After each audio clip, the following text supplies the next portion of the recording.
It shot a purple projectile toward me. I dashed sideways, narrowly dodging it. Heart hammering in my chest, I had to keep moving. If I got hit, I'd be thrown off balance, and that could be the end of me. Obsidian walls rose around me, creating a tight maze.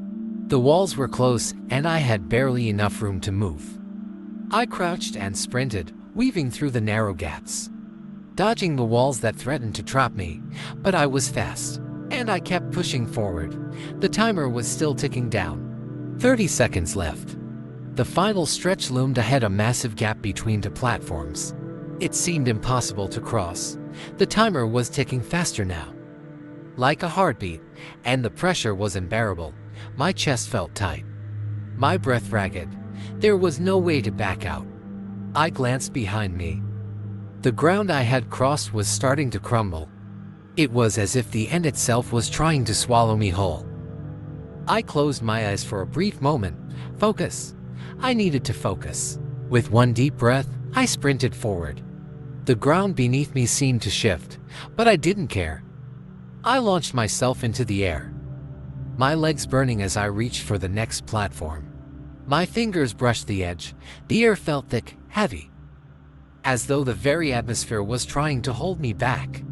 I landed hard, but I managed to catch myself, my legs wobbling beneath me. I stumbled forward, breathless, but the end portal shimmered in front of me. It was so close now. 10 seconds. I couldn't stop. The final leap was in sight. A block of lava was rising beneath me, threatening to swallow me whole. But I didn't hesitate. I jumped, stretching my hands toward the last platform. Time seemed to slow as I reached for it. My fingers closed around the edge. I pulled myself up just as the timer hit 0. The platform beneath me crumbled into dust, and the end portal opened wide. Without a second thought, I threw myself into the swirling void. The end was behind me, but as I was pulled through the portal, I saw the glowing eyes of the Endermen watching, their faces silent and judgmental. I felt myself being sucked back into the world I knew. And when I finally landed, it was with a heavy thud on solid ground. The familiar warmth of the overworld surrounded me. The sun was shining, and the air smelled of fresh grass.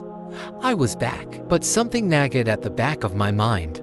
The end portal had flickered one last time before disappearing completely. I glanced back at the spot where it had once stood, my chest still tight with the rush of escape. I turned away and walked off into the horizon. What was waiting for me next?